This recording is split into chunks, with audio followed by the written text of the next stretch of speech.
Good morning. Welcome to the Light on Suitability podcast. I'm Elizabeth Comeau, attorney. I'm with Joe Haytas. He's also an attorney and my colleague. This show, what did we do on this show, Joe? We talk about parole hearings, more parole hearing stuff, and suitability and everything else Yes, we do. under the sun to help the family of loved ones navigate the parole hearing process. And sometimes we just talk about things that, I don't know, they just help all of us just become better human beings. And as one of my clients says, a lot of my clients says, Ms. Comeau, you have no idea. Out here, nobody's even working on themselves. We're all working on ourselves and nobody's working on themselves. They're all dysfunctional and it's really hard to get along with people. But anyway, today's a good topic. I love the topic. We are discussing Joe's book, 36 Strategies of Suitability. We're going through this book meticulously, chapter by chapter. Joe's paying close attention to because he's planning to put out a 4th edition. It'll be third. I'm Third sorry. edition? Yeah, because it's third edition. You're correct. I thought there was a one before this one, but so he's going to put one more out. He's using this. We're using this to get deep into the discussion. And like I said, just in general, help each other just become better people, help anybody who's listening become better people.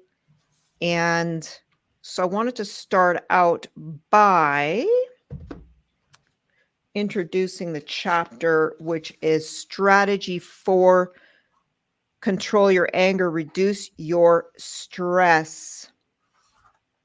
I love your quote. Everyone you meet is fighting a battle you know nothing about.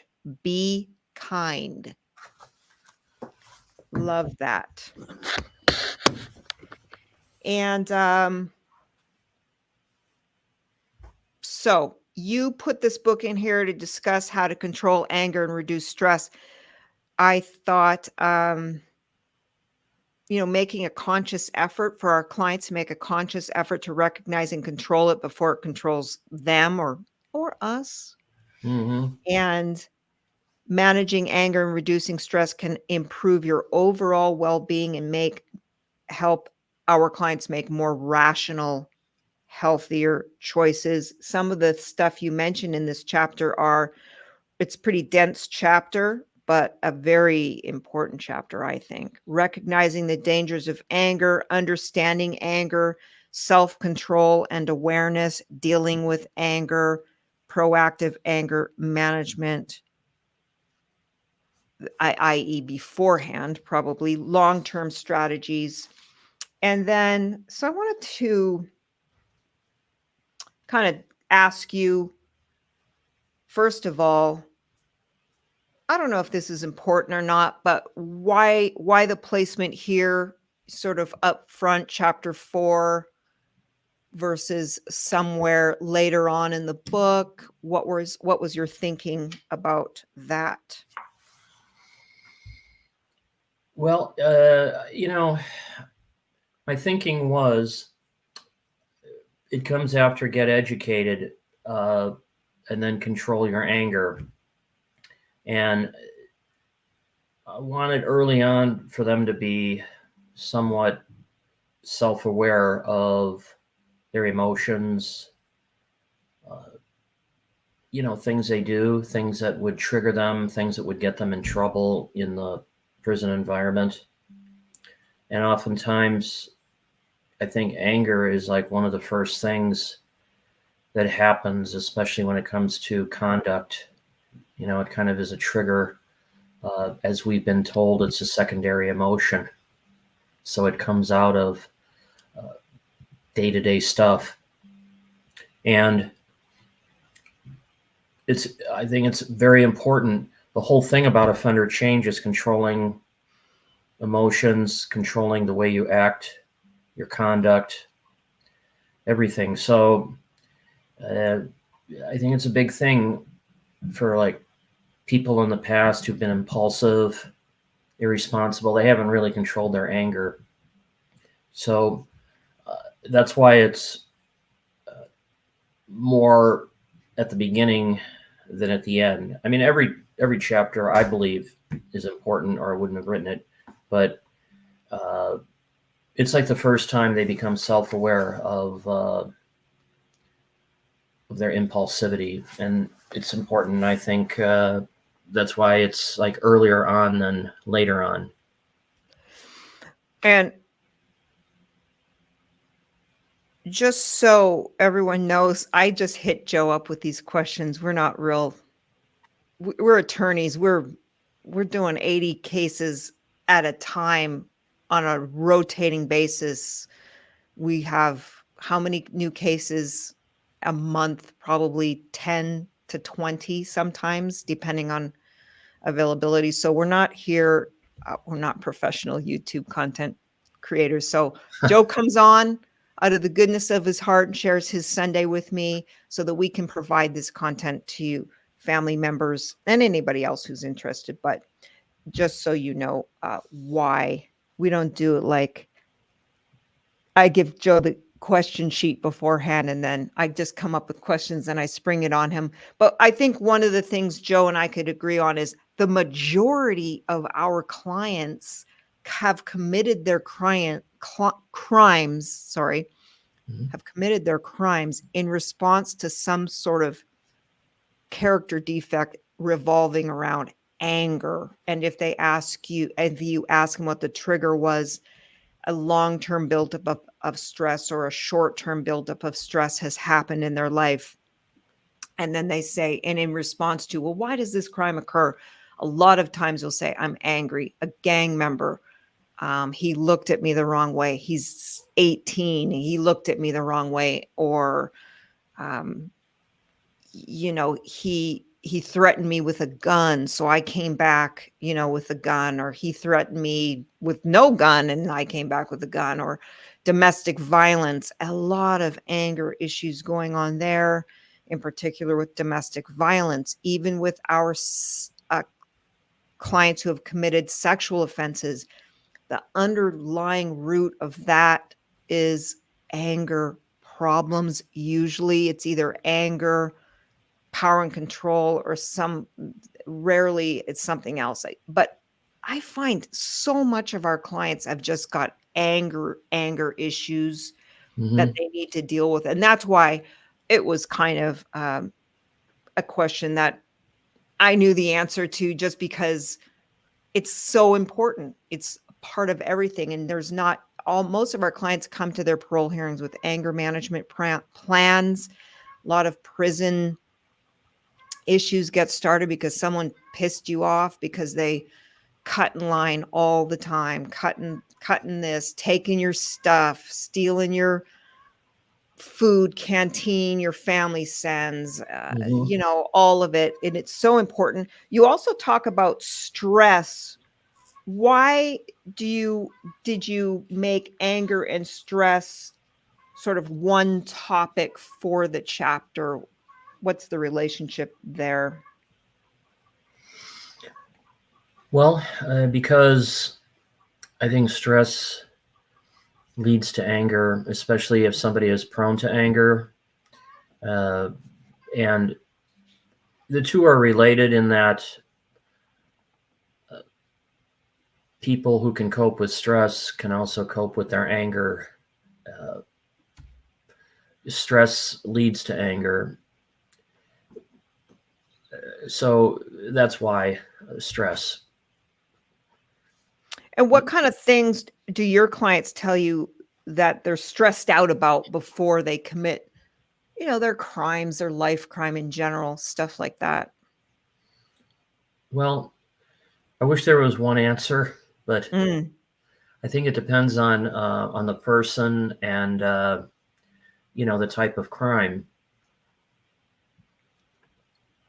It depends. If they're a young person, they more often than not, they're doing it because they want acceptance from their negative oriented peers. so they do the crime. Sometimes they're retaliating against somebody for something. Generally, you know what? I'll just be honest. Generally, something really stupid. Mm. Like I'm representing somebody this week who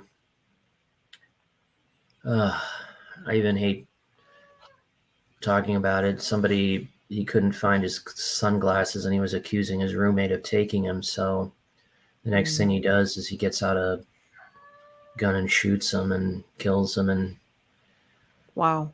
I mean, I mean, nobody. it's not. I mean, it's not wow for us, but still. Yeah. And that's just a long period of buildup over all of that Oh yeah. stuff.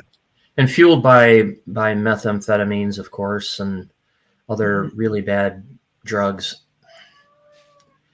And Yeah. it's just, And I know you get into that more later in the chapters about what we call causative factors.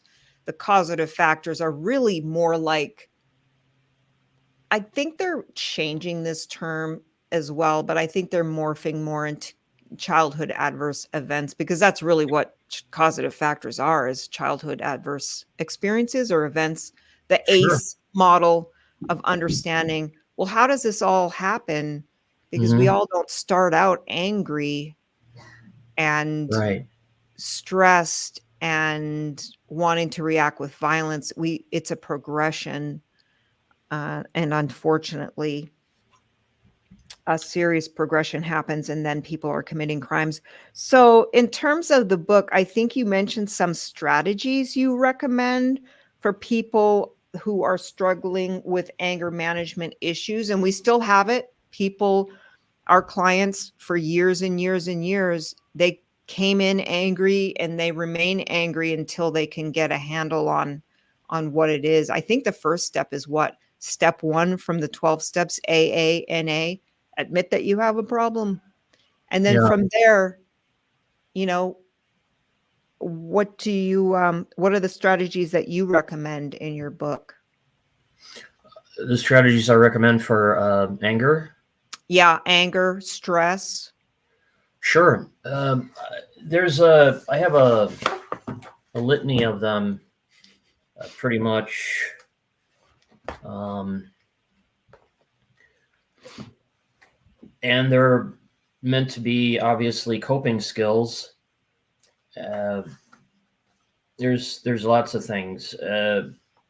First of all, I think even before coping, you want to be self-aware and aware of your anger, like feel it, um, and then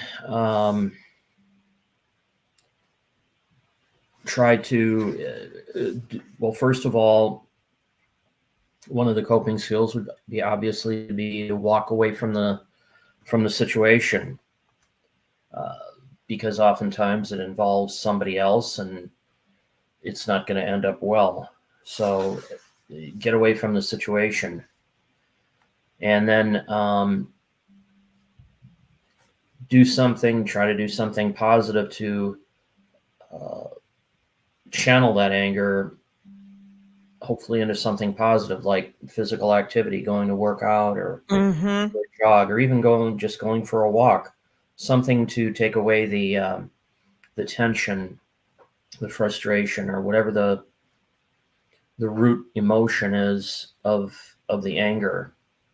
Especially, with time, you think everything's so important in the moment, but if you Mhm. look back on something, if you can even remember what pissed you off, a few days ago, a few weeks ago, months ago, years ago, you can't even really remember, Hmm. and it's no longer a big problem. So just remembering that distance that you can get from walking away is so important, and just going, it's most of this stuff is like not really that important. Yeah, and with regards to that, they learn a lot of coping skills, like in Gogi. Just you talk about the distance. When you look back on it, they don't even know the reason why. Well, take a time out and, like the Gogi skills, count to count to 10 or count down from 10, or do some deep breathing exercises, the belly breathing that they talk about. Just call a quick time out before you react. Right. A big thing I noticed too is people in general, in particular our clients, when they're just new to the journey, Mm-hmm. have a total lack of empathy for other people. And so they're so self-centered in their own world and everything's about them. And Mm-hmm. that's also another problem with alcoholics and drug addicts. Everything's about me, right? And so it's so important. And I've got to make sure that that person knows that that was unacceptable, or you pissed me off, or I've got to confront the issue. And it's all so ego driven in the Mm-hmm. moment that sometimes those strategies, just getting away from it, you can't, because your ego is telling you, no, I've got to make sure that he knows that he cut me off, and that was disrespectful. And that's some of that old programming too at times that our Ooh, client, disrespectful. Oh man. why Yeah, did being you do it? I was disrespected. disrespected. And then I Yeah. go, what does that mean? He goes, oh, he disrespected me. I go, are you sure it was personal? Like, what did he Mm-hmm. do? Oh, he cut in line. I go, he wasn't targeting you. He was just being selfish and cutting in line and being completely inconsiderate and just rude. Why are you taking that personally? You know, they don't know. Sometimes I ask my clients, they'll tell me something like, I don't know, uh, it's usually a lot of cut in line stuff is a big topic at the prison, but the showers, or, he took my phone Mm-hmm. time or whatever, and it's like, "Okay." And I tell my clients, "Oh, so that hurt your feelings." And they pause, like, really pause and Mm-hmm. think, "No, no, no, it was disrespectful." I go, "Okay, because that hurt your feelings, you're attributing that to disrespect." Go, "Feelings? Feelings? No, no, no, no. Wow, who's bringing feelings into this?" I go, Yeah. "Well, Yeah. if you're gonna figure out all this stuff, you gotta address the feelings." But anyway, that kinda throws them, that makes them think. They go, Yes. "Okay." And a lot of their crimes too, it's like, if you put it in that context, is, um, "Oh, he came by, he was in our neighborhood and, flashed gang signs and whatever." And I said, "Oh, okay. So then what did you do?" "Well, we shot him, of course." I go, "You shot someone because he hurt your feelings because he was in Yeah, the and neighborhood?" because he Like, was in your territory. "He's in my neighborhood. That hurt our feelings because that's against the rules." Oh, okay. Wow. That particular slab of, but when you're 18, that's what goes on. Yeah, Um, and you're gonna do something that's gonna cause you to be in prison till your 40s or 50s at least, and ruin your life, your family's life, the life of the victim, yeah. everything, the Well, community. that's where that impulsivity comes in, where they're not thinking that far ahead. They're not even thinking minutes ahead, let alone 25 years ahead Yeah. at the time. That's that youthful offender factors. What do you what can help someone before they get angry? That's a good question. First of all, be self-aware of all of your conduct, of everything you do, like what you're doing right in the moment. I think that's key. And then also, like you said, with the first step, admit that you have a problem. So admit that you get angry, and maybe that you get angry not when it's appropriate to get angry. Well, uh, we can't help getting angry. However, what I mean by appropriate is the way we react to it. You just being aware of it is, I think, is the first thing and the key. because then you can deal with it. Admitting it, being aware of it. Hey, I'm angry. But I know that to react in an antisocial manner is not the right thing to do. When you use that expression, reacting in an antisocial manner, what do you mean by that? Well, I mean things that are not appropriate. Like, for example, a simple example, if somebody cuts me off when I'm driving down the road on the highway, the freeway, uh, yeah, I get angry. And, but then I can't react inappropriately by following this guy to the off ramp and then cutting, blocking him and getting out of my car and confronting him or her and doing all that. A lot of Yes, cases like that. that would be very inappropriate. You don't want to do that. Not only confronting them, but confronting them with a gun that's Oh, loaded. oh, Yeah, unfortunately. it's And terrible. that's just poor anger management control. And I talk to my clients and they just sometimes they go, and it's not one of my issues. Like if someone cuts me off, Hmm. I'm able to recognize either didn't see me, they're just got a quick, they don't know their turn was coming up, or they're just rude. And it does Yeah. not make me angry at all. But I know some drivers, it just drives them crazy. They just can't let the other guy get one car length ahead of them. And it's just nutty. But I Yes. do have to admit that it does make me angry when people don't use the pullouts driving up the mountain. But Oh, no. anyway, Yeah. I try to curb my enthusiasm there, and I don't even drive that fast, but, I try and drive the speed limit 55, and someone's putting up the road at 40, and there's turnout after turnout after Hmm. turnout. So the first one, I go, "Okay, didn't register." The second one, now I'm just like, "Okay, I'm getting irritated." I don't know why, I'm not ever in that much of a hurry, but we all have our You know, stuff. been there, done that on the some of the mountain roads over here. I used to travel them a lot more because I lived up in the mountains for a while back in the day. But yeah, I know exactly what you're saying about And those it's just turnouts. like, They're there for a man, reason. oh, man. I mean, I can see I get it, like, Florida is flat, flat, flat, and I see Florida plates, and they don't get the up and the windy, Yeah. but they also apparently can't read road signs, so, or don't know what a turnout is. I don't know. It's Hmm. it's bizarre, but self-admission here, I definitely have what do you call it? I have a bad temper.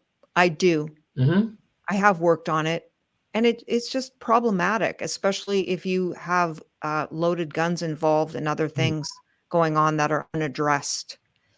Wow. I think another big thing for anger is there's an underlying cause of that anger, and like I said, it goes back to our childhood adverse events, and anything that happens to us before 12 years old, Mm. 7, 5, 3, is gonna create some messed up wiring in our brains. I don't care what you say about, oh, just change the way you think, or just it's wired in there. It Hmm. is literally wired in there. And that old wiring always defaults first. It always does. And so until you learn coping strategies, and like you mentioned in the book, proactive strategies for managing it beforehand, it something will re-trip that old trigger from your childhood. It's wired in there. And in some cases, it's caused arrested development. In other cases, it's just like me. I see that old programming. So if something happens to me Hmm.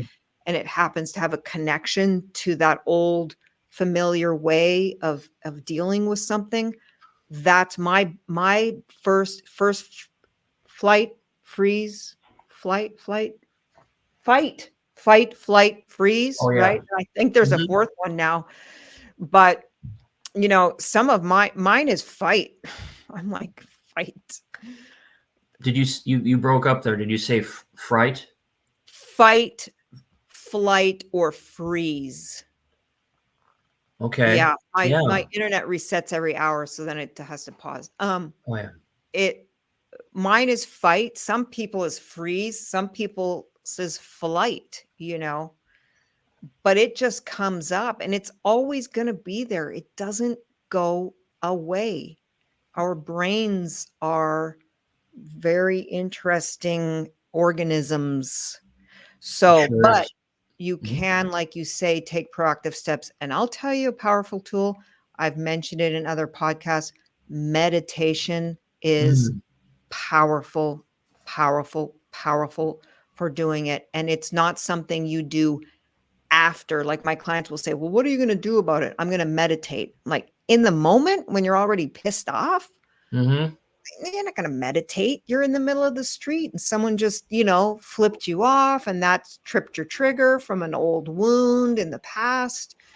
You're not going to do that. You're going to have a different coping strategy. You're going to have a replacement strategy for that.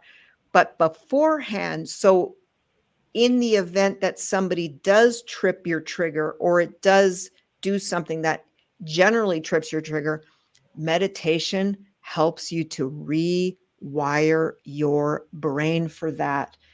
And I have noticed that in particular, that stuff that in general would have sent me to the moon Mhm. because I have a bad temper, admittedly, self-confession. Uh, Sometimes now it's just like, like, especially with, if we go to a hearing and the commissioner does something or whatever, and in the past, I just haven't seen past, no empathy for the commissioner, not seeing it from their point of view or whatever. And then it would just make me mad instead of really being able to think about it. Mhm. And sometimes I haven't been able to really look at it until 30 days later when I get the transcript and go, I kind of see where they were coming from. Whereas in the moment, it's like, what do you mean you didn't grant this guy parole? Of course he's a grant of parole. Like that's pissing me off. Or why did you deny him parole and then cite these reasons? And it's just that ability to look back. But in the moment, I can't see it. But meditation, go back to it. I can't repeat it enough. It's very powerful. You can do a consistent meditation practice, 5 minutes a day, 10. After a while, you'll love it, 15, 20, 30. If you can't sit, you don't have to sit cross-legged or do any funny chanting or anything. Just sit in a chair, close your eyes and focus on your breath, do a counting exercise. My brain is like out of control. So my monkey brain is born in the year of the monkey and for sure monkey brain all over the map. I can barely even get to like 5 before I'm off on my ego just wants to go and run off.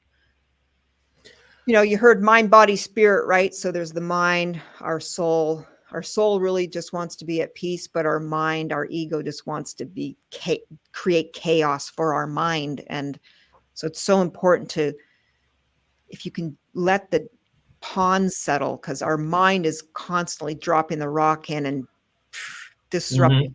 water, drop the rock in, disrupt the water. And meditation is a way to smooth and calm the waters for a while, which is Yes. nice. I love that analogy, or not analogy, but that one way is to do meditation. And you do make a good point. You can't be in the moment of anger and then say, hey, wait a minute, I'm going to go meditate. You can meditate, an hour from then, or it's something that you need to do every day. And also, it's the accumulation of it that really helps. Yeah. And to meditate, because it is such an important tool, not necessarily coping in the minute, but overall in general, of addressing all conduct and behavior problems that are that we get triggered for. So, what I have a question for you, Elizabeth. What is the thing about meditation that over time works, and the benefits of a meditation practice as it regards our conduct and our behavior that may be inappropriate at times? You know, I've read a ton on meditation and I've had a meditation practice for, Hmm. I don't know, 10, 15 years, but That's it great. has Uh-huh. been off and on. But I noticed a consistent practice. The one thing I can say is, like I said, it slowly rewires your brain. So if I'm someone who, in general, I don't even know, my husband or something says something goofy and then that, I don't know, trips my trigger. I don't get so, I'm just not so trigger happy on, lashing out with some retort or something Hmm. cynical to say to him or whatever, because I'm extremely cynical. Uh, No, or, you're cynical? Come on. I'm just kidding. well, you know me a long time, Joe, 10 years. Right. Yeah. Yeah. Haven't we? I mean, doesn't seem like it, but I think 9 years or something, 10 years. Wow, time goes fast. Yeah. And I do notice, Hmm. like, for a while, I started to focus, for instance, in the morning, I do my rebound thing. Okay. Because you talk about exercise, it's very important. So I rebound lightly, do my Spanish practice. And then I was doing hit on one day, off one day, and then in between those days, I would do resistance training because you're Hmm. supposed to do resistance training with weights and stuff. So I was doing that. And it's Excellent. a lot of time in the morning. I have to get up pretty early. And then if I don't get up early enough, I can only do the one thing and not the other. And quite frankly, I chose Spanish over meditation. And then so for months and months and months, my meditation practice dropped off, like just dropped off. There was no meditation, a little in midday, but it Hmm. wasn't the same as just sitting there and paying attention to how your mind goes everywhere. At least for me, it goes everywhere. And so versus a guided meditation, if all you can do is a guided meditation, go for it. Do Hmm. it. Okay. It's just not quite as powerful as focusing 5, 10, 20, whatever you can afford on your breath Yeah. or on counting if you need to. If your brain is just super crazy like mine, I do try and focus on the breath and just go, when your mind goes here, watch the thoughts go. Don't worry that the thoughts came because they're going to come. Your mind is such a powerful, powerful interloper, so to speak, on your soul, that you do that. So I dropped off. I noticed incrementally, little by little by little, my ability to tolerate the stresses that for stressful for me, like someone cut Hmm. me off, I don't care. Something else, stress, more stress during the hearings, more tension. Like my body stores Hmm. up tension on my left side and all this stuff, just more and more and more. And I thought, what is going on? Why am I so worked up and angry all the time now? Like, not angry, like just more tense. And I thought, I've completely abandoned my meditation practice. Oh. We, my friend Joanna checked in here with us, Joe, Oh, okay. and she mentioned a great book that we're going to start studying on a different channel, my husband's channel. Be Your Own Banker, by the way, Becoming Your Own Banker by Nelson Nash. Great book. Anybody who happens to listen to the show, I know we get about 6 to 11 views at times. But if anybody's interested, but yeah, Joanna is a big thing. I love this. Check my ego. Tell it to shut up. That's right. Okay. That's right. Very good. And it's a big Course in Miracles, the Oh yeah. ego versus your soul, big Course in Miracles. There's also a yoga practice called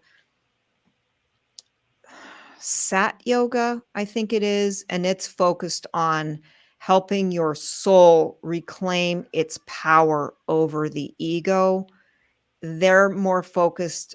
I don't want to call it transcendental meditation because it's not. They give you some you think about a particular, they give you a word of the name of a guru, I think, to think about. It's similar to transcendental. I don't want to marginalize the practice because it's Yeah. whatever, they got their thing.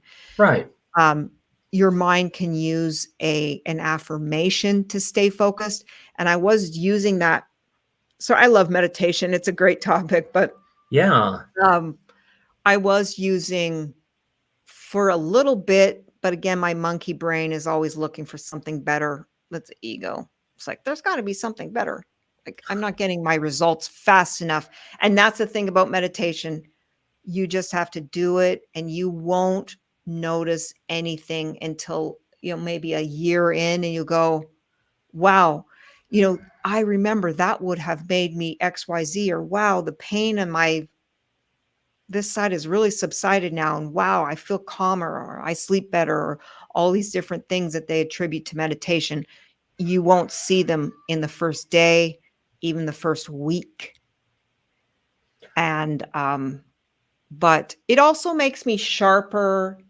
It makes me less anxious about the world. It makes me less willing to watch all the nonsense that I used to love, to entertain myself by all the conspiracy nonsense. And I'm like, whatever. Um, and actually learning Spanish has done that for me too, because I don't have time to watch the nonsense. So watching the nonsense is very stressful. So meditation, it kind of makes it all it really puts it into perspective as how meaningless it really is. I mean, the weirdos in Washington, doing what they're doing, who cares? Like, I don't care Right. anymore. And we don't have any control over it anyways, it seems like. No, the psychopaths are drawn to do their thing up there, and that's that. And Mm-hmm. I used to get Exactly. so Starting worked up wars. about it and all this stuff. And oh, this guy's gonna save me tomorrow, and that new guy's gonna save me next week, and all these, blah, blah, blah. It's like, I'm just over it. I That's But if good. I don't meditate and I don't have other hobbies, because your book Mhm. mentions hobbies and Yeah. other things to keep you from getting distracted with your anger, you're going to be sucked back into all those things, because anger is a bit of an addiction too. It's that familiar response to something, and you're that adrenaline rush that you get from getting angry and exploding on someone. It's very Yeah. addictive. And it causes chaos. And it seems like some people thrive on that chaos, that anger is a part of, they can't just be calm and rational. They gotta be angry, F this, F that, and Mhm. everything that creates in their immediate environment. And it seems But like some people love that chaos. it's a familiarity, it's a familiar response, and some people literally need it to feel alive, Mm-hmm. almost like a depressive symptom in a way, because it's familiar. Chaotic relationships, being addicted to chaotic relationships. Anger is all part of that too. Yes. And learning about anger is a complicated subject. And by the way, Joe and I are not psychologists. We're just talking about his book, and we're just talking about things that our clients struggle with. But once they can get into the groups, identify that this is an addiction, it is a step one issue that I need to address. It's making my life unmanageable. It's how I probably got here in the first place. It's why I'm still here, because I'm still lashing out at this guy or that officer or whatever. I need to get this under control. I need some tools to manage it so I don't get as angry. And then when I do get angry at something, I need tools to manage it in the moment. the stress that may build up beforehand, which is why I mentioned meditation. Anytime I can mention meditation, I mention it on this Great. show. I Yes. mention it to my clients. I'll tell them, what should I do? I was like, you know what? Just sit for 5 minutes and pay attention to how much you fidget. And anytime you go to fidget or start fidgeting, stop. I don't care where if your mind's spinning up here, just sit here for 5 minutes and try to be still. It's very difficult, It, especially for me, because I'm a fidgeter. As you can see on this show, I can't stop it. I'm just a fidgeter.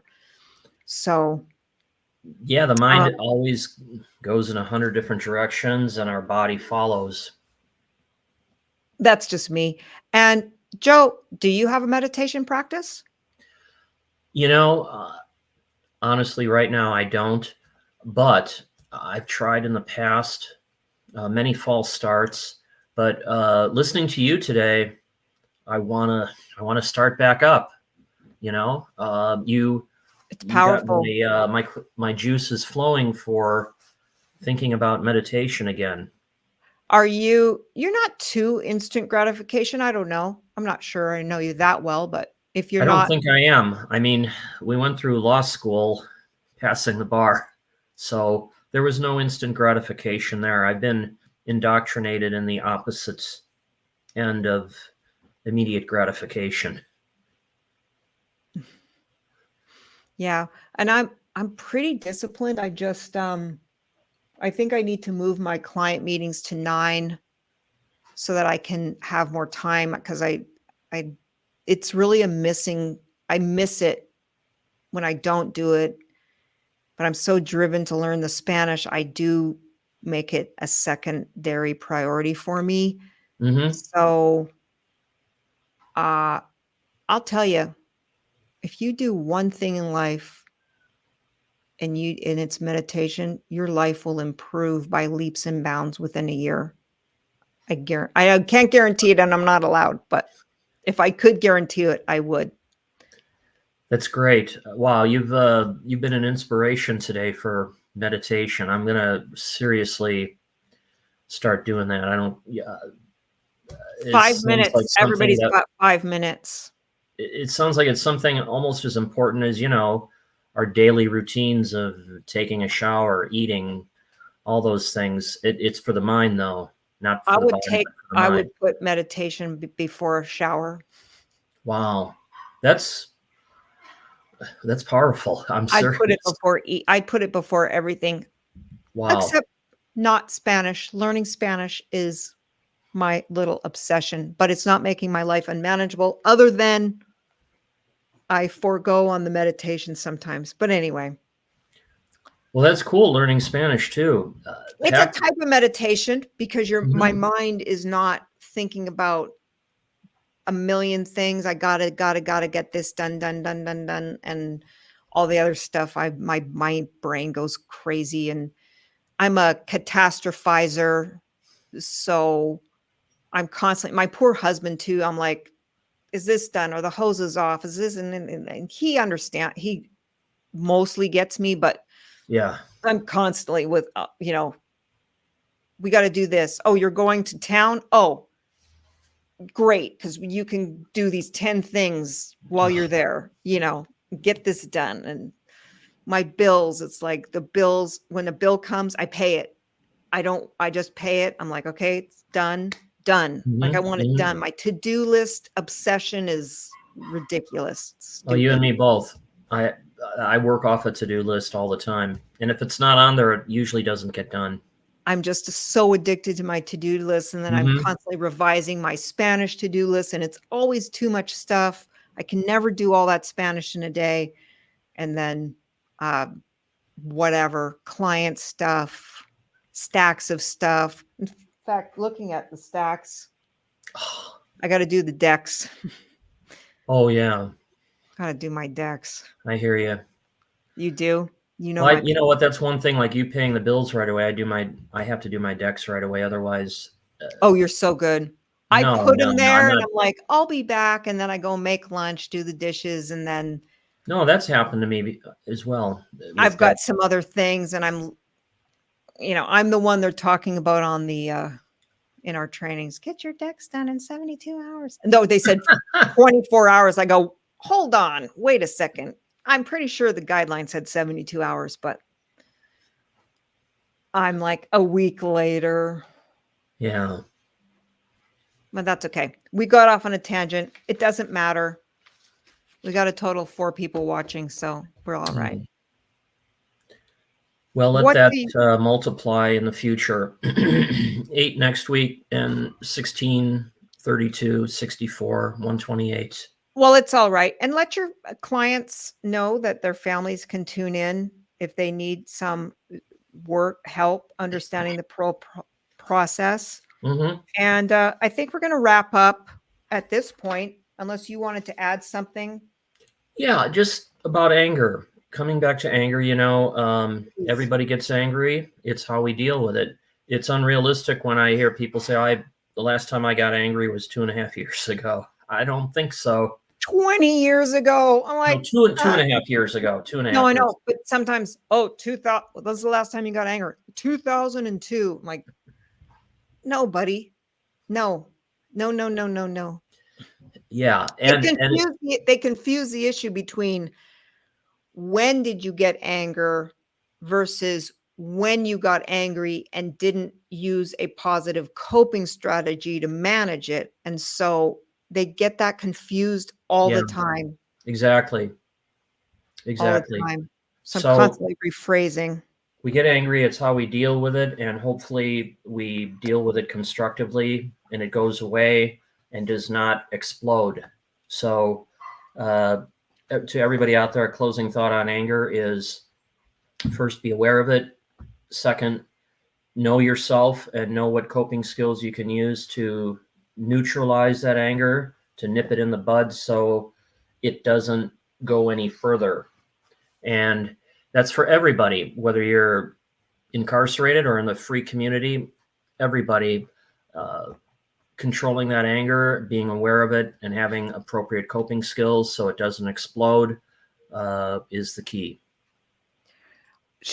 Joanna mentioned classical music. I've Ooh, heard there's some countries that play classical music inside the prisons to keep people calm, which is really is that interesting. right? And Wow, also my that's friend excellent. who's really high energy, I noticed she started playing a lot of classical music for herself. She is Wow, really crazy, crazy, crazy. But I love breathing, that because I've heard many good things about classical music, especially, I don't know, to name some artists, uh, listening Mozart, to, Beethoven, Chopin. sure, Bach. There you go. Good boy. Yeah, But it's really important, and also our brain wants more stimulus than that, so it's really hard to I can't listen to it for too long because my brain wants to, like, I want some entertaining garbage to put in my brain, and again, that's more social engineering probably. sure. Yeah. And you know what? You don't want to you don't want to listen to rap music either, I think classical music, excellent. No, Rap I think the music, rap music bad. is designed to get you all fired up and go Yeah. running out there with guns, and I think it's Oh, extremely damaging mhm. in Absolutely. general, and most of our clients would agree. Next Mhm. week, not available. I am going to be driving home from Vegas. I'm going to Vegas to help my husband with Great. his stuff. Mostly that's what I say, but pretty much I wanna do my own thing. But Okay. I I Great. I promised to go with him, but we're gonna be driving home, so I won't be available. Joe, you said you're Okay. available Mother's Day. I'm available if you are. I believe I am. Yeah. Okay. Sunday, and then the next chapter is Get Out of the Prison Gang. Now, I would love to bring on a former client or somebody that knows a lot about adding to your chapter here why it's so important to get out of the gang. If you want to go home, you need to get away from those prison gangs. However you Absolutely. do it, either by, debriefing, go SNY or a non-designated or just renounce. But Mm-hmm. maybe I could get a former gang unit officer friend of ours who sometimes comes to our trainings. Maybe he would agree to talk about it on this show. That sounds excellent. Yeah, maybe add to the mix. If not, we'll tackle it on our own. We've both Sure. got you've got 20 years of parole hearings. I've got 10. So Mm-hmm. we'll Very take it good. away. Thank you again, Joe. It's great to see you. Sorry I talked your ear off about all of it. No, you had a lot of good insights there, Elizabeth, and I appreciate that. I appreciate yours. I appreciate seeing you. Thank you. Joe, call me if you need me. I sure And will. we are going to sign out. Anybody who listens after the fact, please like and subscribe. Like I say, it doesn't really matter. It helps, but mostly we just recommend the show for our clients who have family members who may want to use the channel and its contents for resources about learning about the process. Joe and I are not trying to get famous. So No. with that, oh, and if you need to get a hold of Joe and get a hold of his book, for sure, 36 Strategies of Suitability, Joseph Haytas, Haytas, and his contact information is actually in the book.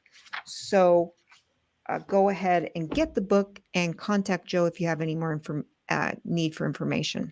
Yes, and if they wish to purchase the book, it's available at Amazon.com. Either put in 36 Strategies of Suitability or my name, and it will come up.